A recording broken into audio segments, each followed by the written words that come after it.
We know that once we are clear on goals and audiences and the messages we want to get out, we're going to start to think about strategy of what is the best way to do this. First, let's define content strategy. This is from Christina Halverson. She authored Content Strategy for the Web, and you can see how she explains here. It's the creation, publication, and governance of useful content. You might think, well, that isn't that different from some other things I've done, and it's totally possible because it's just communication planning. The thing that's interesting about content strategy is it's related to tech. So once we had the iPhone come out in 2007, and once we were all, spending a lot more time with websites as 2000s went on, this became a whole field into itself because it wasn't like just pamphlets that you handed off and they went off into the world and you didn't have to actually govern them.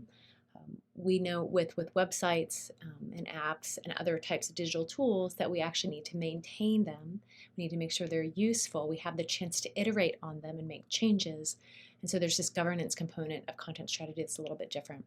What we're mostly talking about in terms of you writing is kind of the strategy of getting things out there and making sure it meets the audience's needs. If you're interested in reading, if you like reading books, this is a good kind of a classic book on content strategy. I would recommend it. Another way to think about content strategy, and this is usually the quick way I explain it to people, is that it's getting the right content to the right people in the right way, in the right channel at the right time. So that can, be talked about very quickly, but it actually takes a lot of time and thought to do that well. The right content is what users want, right? Not what we think the users want or what the business or organization wants. The right people are the users for, in this case, we're talking about websites, but it could be for an app or anything else. It's the right way. It's in the format users prefer. You might find out from research that your user groups might have a preference for video or for text or infographics or some other format.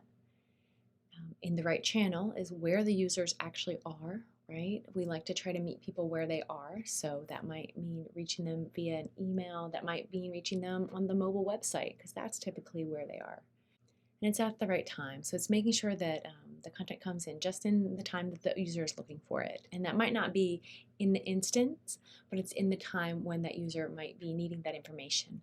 In the same way, when we visit a new location, and perhaps we're keeping an eye out for the sign of, let's say it's a restaurant we're going to, it's really helpful if there's signage along the way. So if it's in a little tricky location, if there's a sign that has an arrow right when I turn the corner, I think, oh great, I was just about to look around and there was a sign that was there to help me.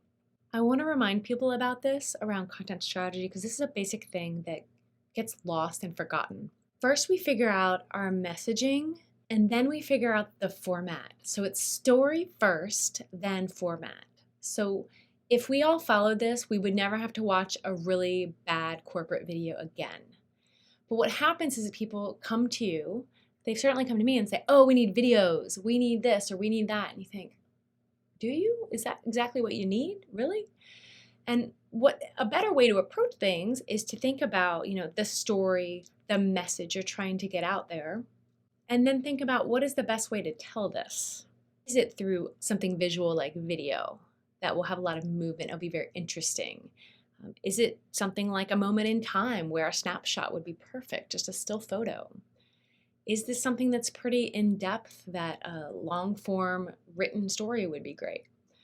Or maybe an infographic is the best way to communicate, a research paper that nobody in the general public would read, but they might be interested in the consequences of the research. So if you did a one-page infographic, that could really work. So this is just something for you to keep in mind. One way to start getting your mind going around strategies is to do a communication SWOT analysis. So we know SWOT is the strengths, weaknesses, opportunities, and threats. And business people apply this to a lot of different situations, and you can apply it to communication.